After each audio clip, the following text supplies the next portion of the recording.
ቸርቹ ሰው ጠፍቶ ነው ወይ ቡጩጩን የሚትለው? ቸርቹ ሰው ጠፍቶ ነው ወይ ቡጩጩን የሚታዩ? የቄሬ ማስመሰሉ የቄሬ መመሳሰሉ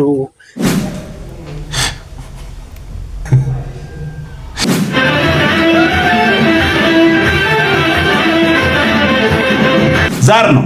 ይሄማ ዛር ነው፣ የሆነ መንፈስ ነው። ጸሎት የከበዳችሁ ሰዎች ስሙኝ። ለምን እንደሚከብዳቸው ታውቃላችሁ? ጸሎት የሚመስላቸው በእግዚአብሔር ፊት ተደፍቶ መለመን ነው የሚመስላቸው። ጸሎት መለመን አይደለም። እንጭራ ሊደከም ይሄ አቆምኩትና ከፈለክ ሂድ ከፈለክ ወረድ አልኩት። አልፈልግም እኔ እንደሰብከኝ አይደል የመጡት። ከፈለክ ትደርሳለህ ከፈለክ ሂድ አልኩት። ዮናስም እንዳንተ አመፀኛ ነበር። የእነዚህ ሰዎችንም ቢሉ ነው ምናምን አለኝ። እሺ በቃና በትዕቢት የተወጠረ ሰው ለጴንጤ ያለውን ጥላቻ በዛው እያሳወቀ ነው። ዓለም ሁሉ አቆም። አንዳንድ ድንገት ውስጥ ያላችሁ የፕሮቴስታንት እምነት ተከታዮች ካላችሁ ይሄንን ነገር መርምሩት፣ እዩት። ኢየሱስ እግዚአብሔር አይደለም በእነሱ ትምህርት። ምክንያቱም ለራሱ ለእግዚአብሔር የሰጡት ክብር ቦታ አለ እግዚአብሔር ብለው፣ ለኢየሱስ የሰጡት ደግሞ ከፋይፍ ሶላ ውስጥ ተቀምጧል። በእነሱ ዘንድ አምላክ አይደለም። ይሄ ዶክትሬቱን በውሸት የሰራሱ ታውቃላችሁ። እና በቃ ለኔ እንደዛ ነው ዘቤ። እውነትም በውሸት የሰራ ሰው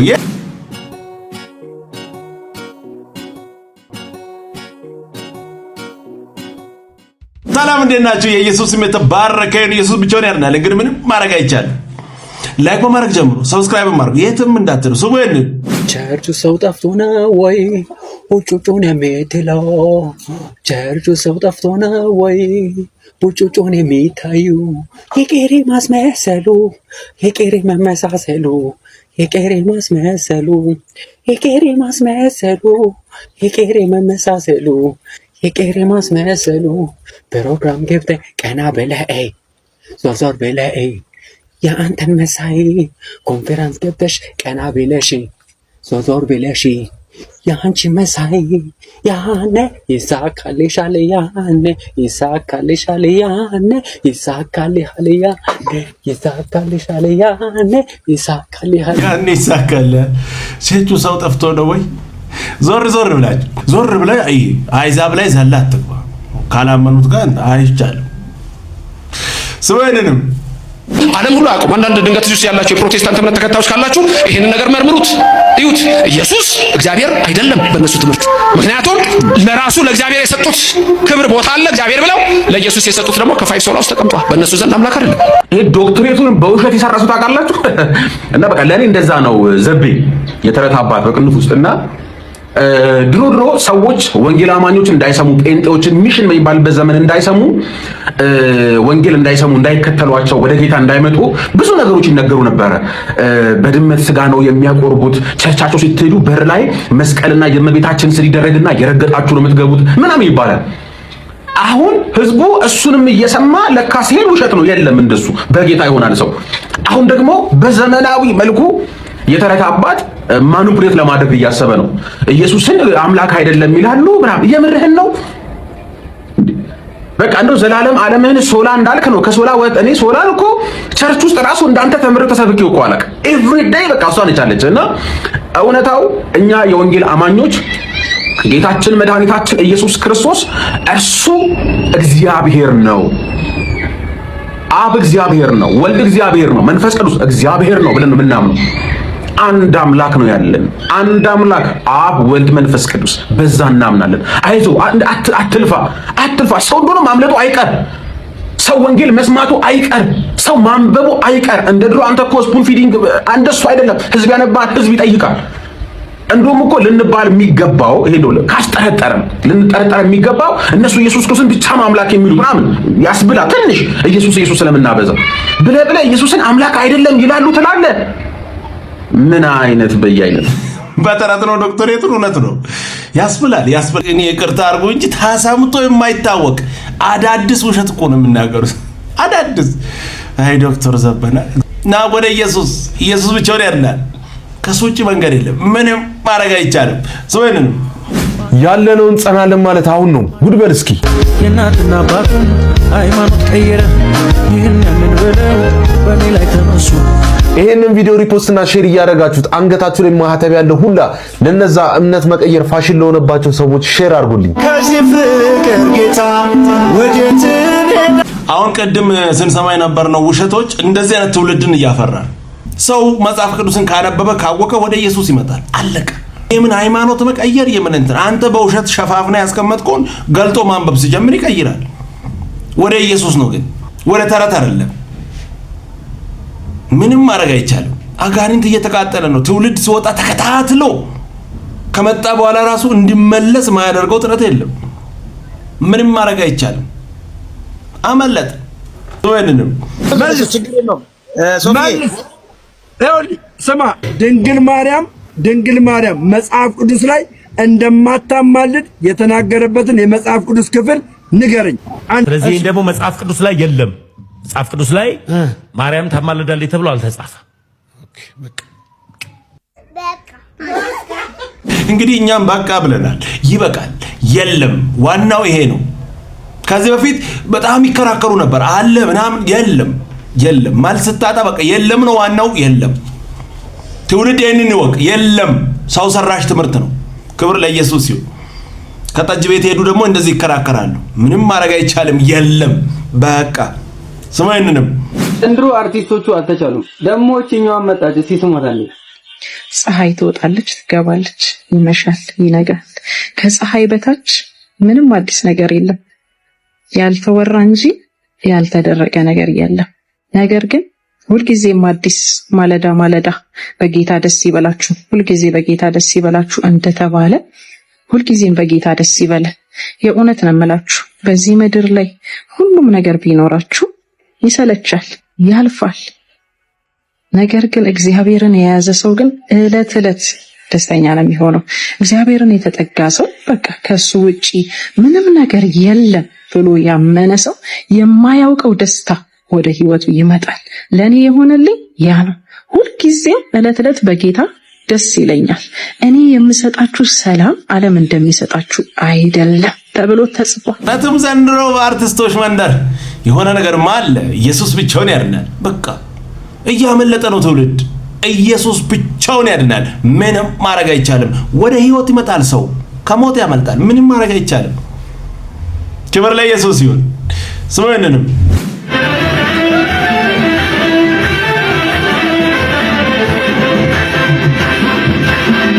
ፋሚሊዎቼ እንደተለመደው እስቲ ኮፒ ሊንክ እያደረጋችሁ ፎሎ ያላደረጋችሁኝም ፎሎ እያደረጋችሁ አንድ ነገር ብቻ ነው ማለት የምፈልገው። ምንድነው የሚባለው? አሁን ይሄ ምንድነው? አሁን ዛር አለብህ እንዴ? እንደዚህ የሚያደርገህ ምንድነው እንዴ? በቃ ስነ ስርዓት የሚባል በቃ እየጠፋ ነው። ስነ ስርዓት የሚባል ቀስ ብለህ አናግረው እንትም እንዲመለስ አድርግ። እንዴት መድረክ ላይ መጥቶ የሚሞላፈጥን ሰው ምን አሁን ይሄ ምንድን ብዬ ነው ማስተካከለው? አሁን ይሄን ሰው እንዴ በቃ ስነ ስርዓት የሚባል ነገር በቃ ጠፋ። አንዳንዶች ደግሞ አላችሁ በቃ በጣም ምንም እፍረት የሌላችሁ ለጌታ እንደፈለገ ቢሆን ይሄ አሁን እንደው የምር ኧረ በእግዚአብሔር ኧረ ተው። አንተ ብቻ አይደለም እንዳንተ አይነት በጣም ጨብላቃ የሆኑ ሰዎች አሉ። አትጨማለቁ፣ ስነ ስርዓት ያዙ።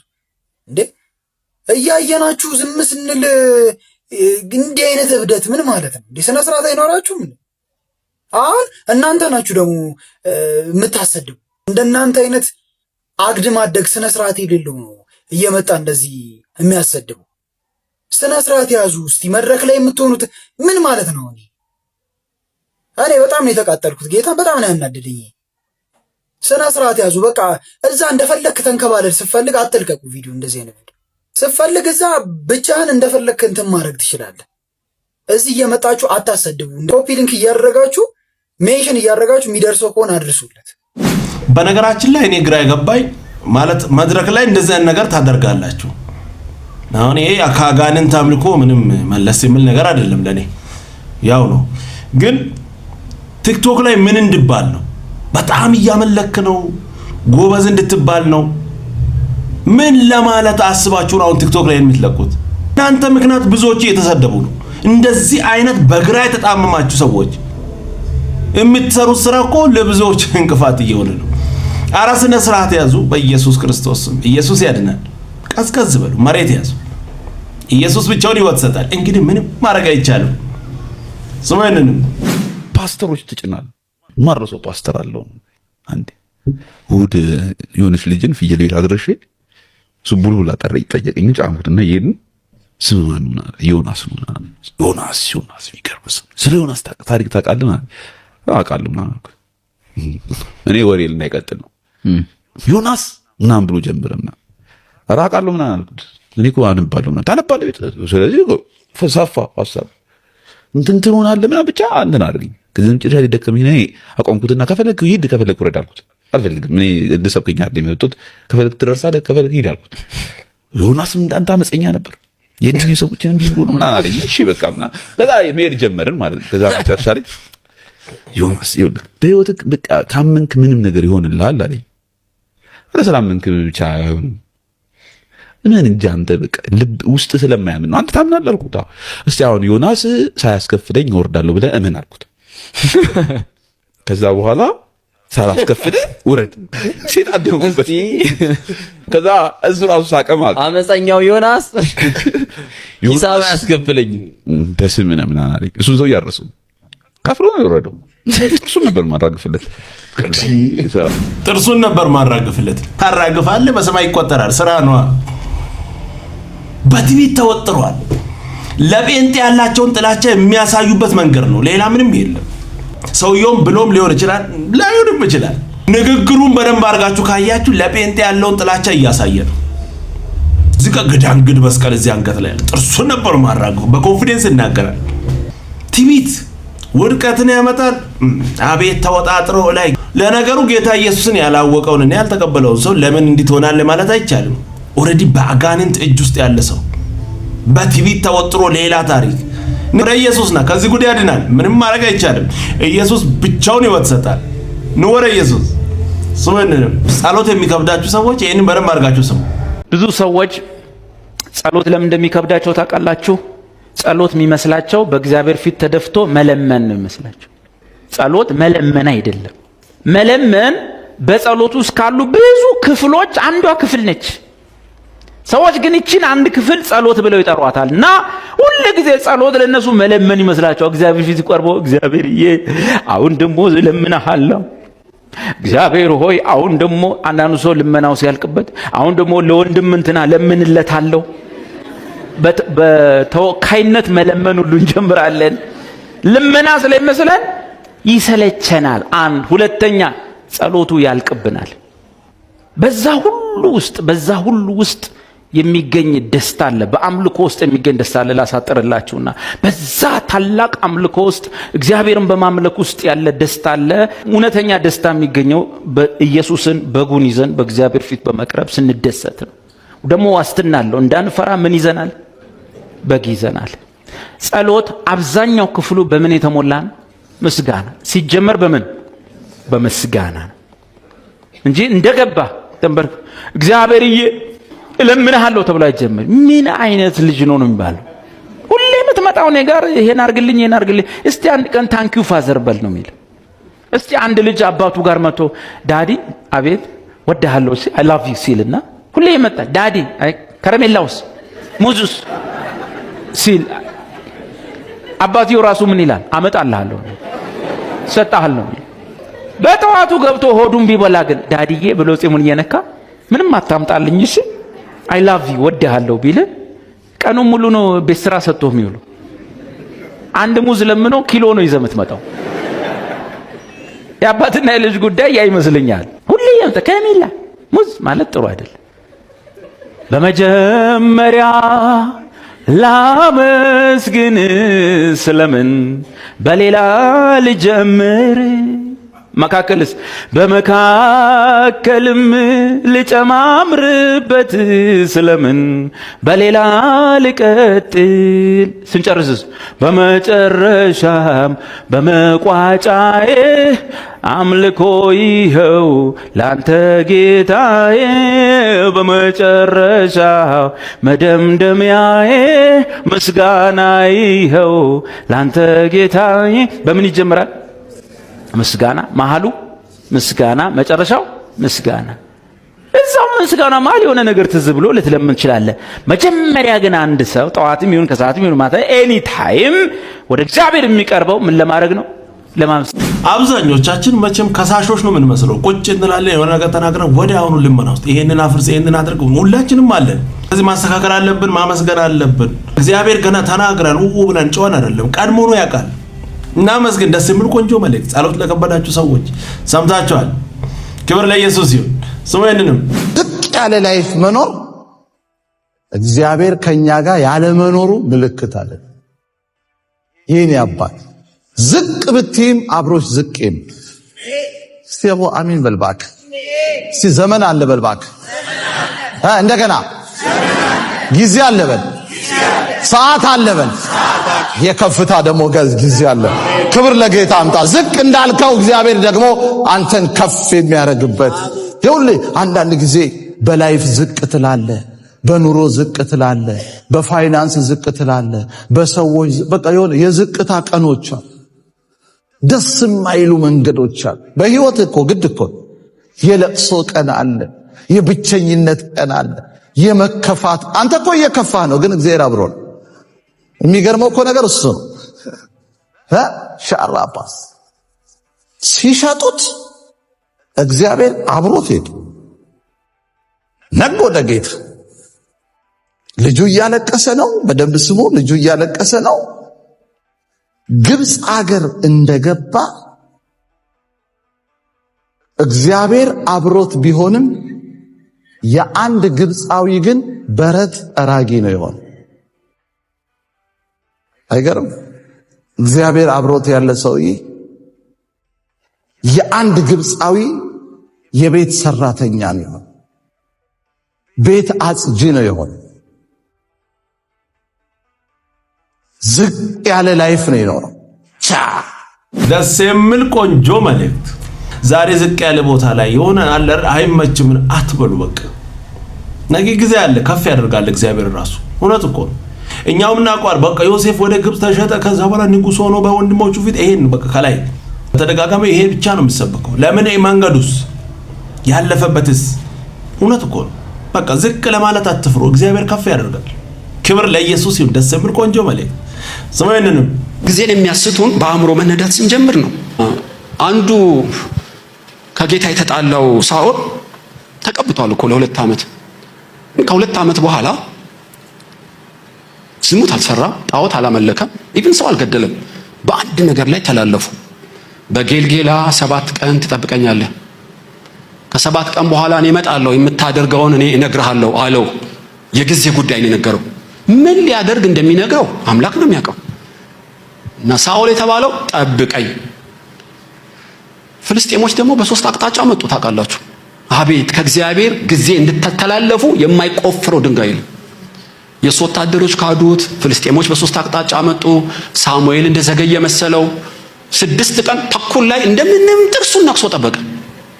እሱ እኮ ካህን አይደለም። ታውቃላችሁ? የቢንያም ነገድ ነው። መስዋዕት ማቅረብ አይችልም። መስዋዕት የሚያቀርቡት ካህናት ናቸው። እና ብቻዬን ቀረው፣ ጠላት በዛብኝ፣ ሰው የለኝም በሚል ፈሊጥ መስዋዕቱን አምጡልኛል። ልክ አንገቱን የበሬውን አርዶ ሲጨርስ ሳሙኤል ሲመጣ እኩሉን። አቤት ስታዩት ምን ሶፋት ምን አለበት? የ5 የ10 ደቂቃ ጉዳይ ጥሉ ይሆናል። በመለኮት ዓለም ግን የጊዜ ዋጋ ልነግራችሁ አልችልም። እና ምንድን ያለከው አለው? ዘገየ። 7 ቀን አይደል ያልኩ? 6 ቀን ተኩል እኮ ነው የጠበቀው። ኖ አልተፈጸመም ቀኑ። ጠላት በዛብኝ፣ የኔ ወታደሮች ካዱኝ፣ ሞገስ አልለመንኩም ብዬ ምን ታደርግ? ጠላት ሲበዛብህ፣ የራንተ ወታደሮች ሲክዱ፣ እኔም ቶሎ ስላልመጣው ሰው ስለሆንክ ምንም አይደል አላለውም። አላበጀህም። ዛሬ መንግስት ጸንቶ ነበር። ጎረቤትህን መረጠው፣ እግዚአብሔር ጠላህ አለው። ታምናላችሁ? በጊዜ እኮ ነው። እኔ ገርመኛል በእውነት። ብዙ ልጽፍና ላጠና የምፈልገው አንዱ ስለ ዘመናትና ጊዜ። ኖ ሞር 10 ለቅሶ። ሳሙኤል እኔ ለናቁት እስከ መቼ ነው የምታለቅሰው? በፍጹም አልለመንህም አሉ።